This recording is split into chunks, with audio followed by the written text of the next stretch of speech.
player versus Poww. A lot of them, huh? It's a Pichu stream now, okay.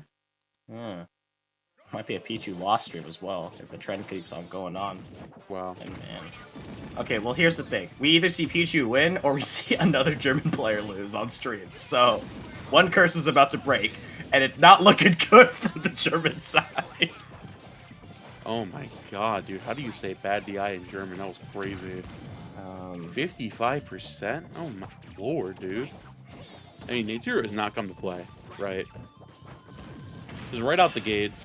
Again, the exact thing you gotta do with Pichu is just keep this quick tempo up the entire set. Come out the gates with the aggression. Do not give your opponent a second to adapt to the tempo you're putting forward. Oh. Scary. Oh, that was hella scary.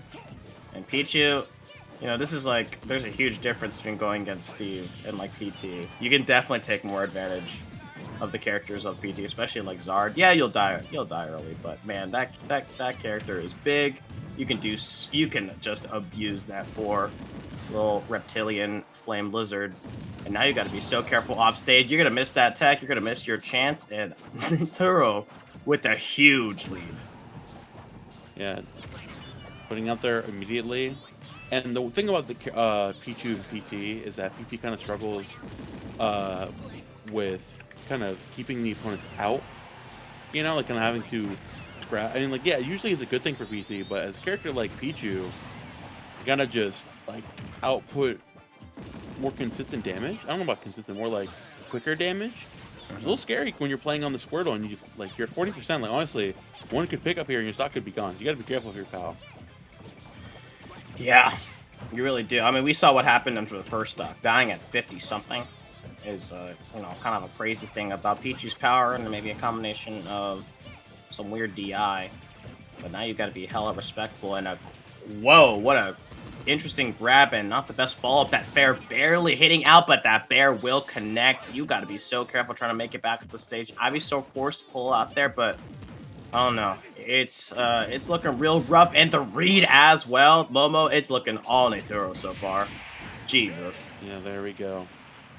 Game one in a dominant fashion going to NaetorU here.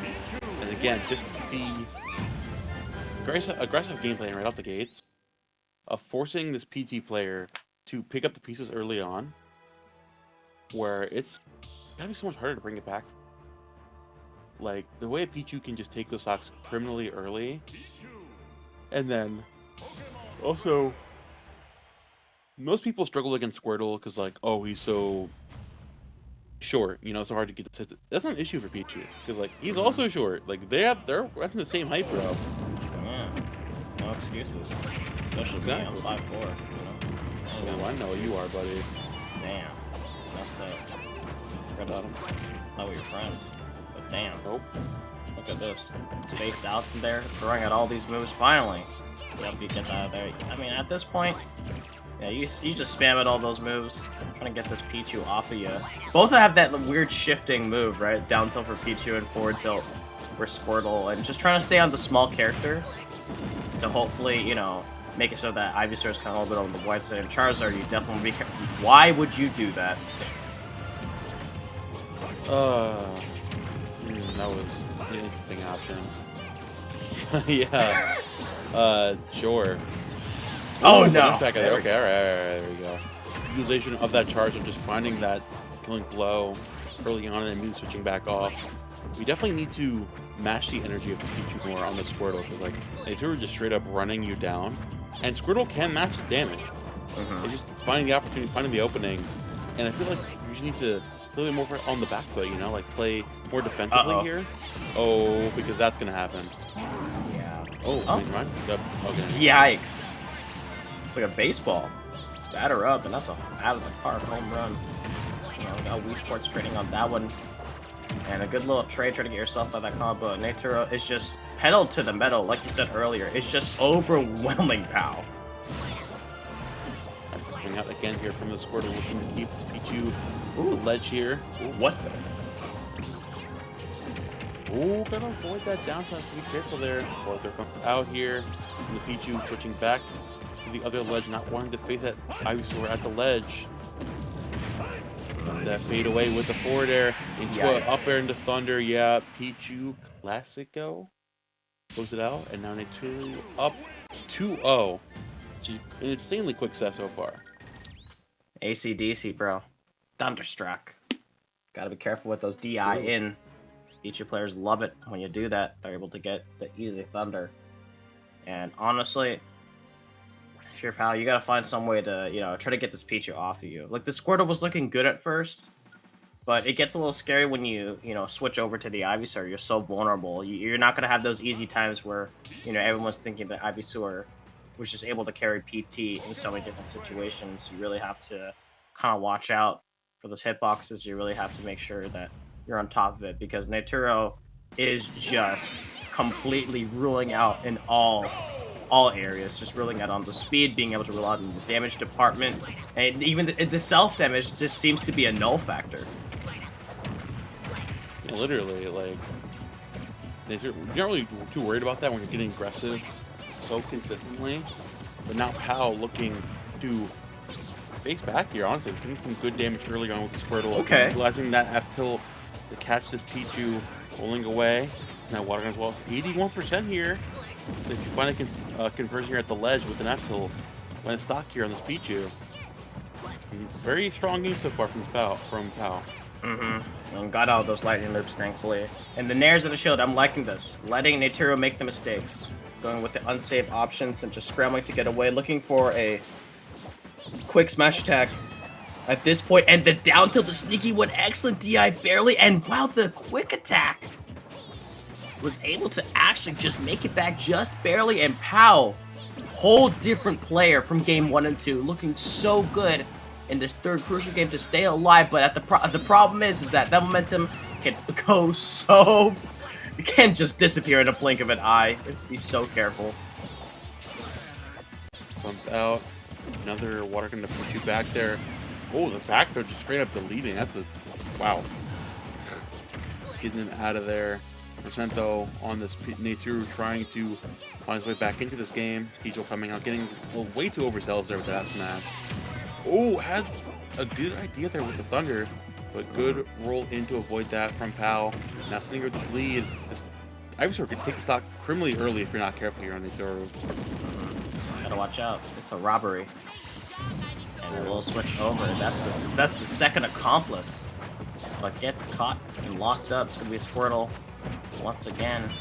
Back out on here with the... Because this is the only character that can really keep up with Pichu's movement. So there's a reason why Poww is just kind of staying on Pichu. And the Skull Bash utilized out there. And it's actually not Quick Attack. It's Agility that the up B is. Quick Attack is just for Pikachu. Not evolved just yet. Being got the bodily strength and that back throw. Being able to put so much upper level strength. But Momo, I'm impressed by Pow's adaptation, honestly. Yeah, true. Like, Poww now, recognizing that, like, Squirtle can output almost as much damage as Pichu can. The fact that, like, you have a lot more of that safety, you don't have to force the aggression the whole time. You play back there with the F-tilt and more of those grabs, even then getting out of there with the water gun. Ooh, nice. Catching that jump in there with the down smash again. Into another down tilt. Oh, wow, and again. She's popping back up. Does it make it back? Oh, nice recovery there from the controller. Keep in mind, Pow's a whole stock ahead as well. You're looking so damn comfortable. I don't even recognize Poww anymore. And the withdrawal as well. Continue on that pressure. And the swing back. Sprints over, knowing that when the Skull Bash is gonna end. And NaetorU gets shut down in game number 3. Those water bottles are kind of cool. They got the big one. They're hydrating over there. Oh no. Momo, do we see a reverse 3-0 from how Pow's playing? Or we can see the adaptation from NaetorU? Honestly, if you, like, the one thing about players, man, they just kind of turn their brain on a little bit. They start playing patiently, given the tools the character has. You could definitely see a big tempo switch here. And considering that, like, the thing with Pichu too is that you can't really drastically change your game plan. Like, you still need to be aggressive. You still need to get in there to make everything happen. fact that the ball is perpetually in Pow's court, that was insanely good. Side hustle there, wow. Yeah, and the number one thing is you can't be missing those techs. It's like the number one thing, because you're so vulnerable on the recovery end. Like, you don't want to be on Charizard. That down air is just going to be so free. You want to be on, you know, Ivysaur at least so you can try to get the snap in. And both of them are kind of clinking with each other's attacks, but a huge momentum switch. As NaetorU took that stock number 1 pretty commendably, so Poww got to find some way to take it back on 76%. It's very doable, especially with these 2 frames. 100%. We get back here. Get another late nair towards the ground. NaetorU doing a good job of whenever he's getting aggressive, of still being spacing those aerials very well, so you can't get a good enough reaction from Poww. And the Charizard here again, which might be Aaron's mistake. That huge hurt box against Pichu could spell danger. It also means you could find an explosive aerial here. I mean, anything from Charizard, honestly, his aerial could take it. Find anybody to the ledge. That still is most certainly going to take it there. Oh, no, I would stay on... Honestly, it's dangerous, but I would stay on the Squirtle. I don't think you stick onto Ivysaur when you're at this percentages. You need that mobility. Yeah, you would have died anyways, considering how you were at. But it is what it is. Possibly last back scenario here. Poww still looking to turn up here, some decent amount of damage. Coming out again, cannot find that grab. Oh, Trip coming out, and Nuro can't find the tech chase in. Still looking for openings again, down still coming out. Chasing him to the right, up there to a back air. Poww looking to make it back, it's going to be very scary. The Ivysaur here again. I can find that the down tilt into F-Slash is going to do it though. NaetorU, a master left. Closing it out. Yeah, just sweeped it up. My goodness. And that was the down tilt, was able to catch the DIN. That Charizard looked like it looked like Ash's Charizard in the anime. It was just utterly useless and was just not able to get much done. And that's just kind of the hard part. When you're playing against Pichu, you really need to match the mobility or you got to match the range. And unfortunately, Ivysaur barely cut it. That was kind of the rough part about the matchup. Charizard got obliterated, was able to get those like crucial like stocks at the back air in the first game and in the forward tilt, but Squirtle was the hard carry of the Pokemon trainer group. That's the thing about PT as a character, is that like there are just certain matchups where one Pokemon really isn't going to be doing much. Maybe like cannon fodder, you know, like Charizard. They're seeing like that huge hurt box. He's not going to be serving you very well against a character like Pichu. And I mean, NaetorU takes full advantage. A lot of situations where Squirtle just didn't really have the kill power, where you could like live longer than you would expect as a character like Pichu. NaetorU took that and absolutely ran with it. Very well played. Bro sprinted with it. That was like the number one thing. But the thing was is that you know, I think I will fully admit I was a little hard on Poww at the start.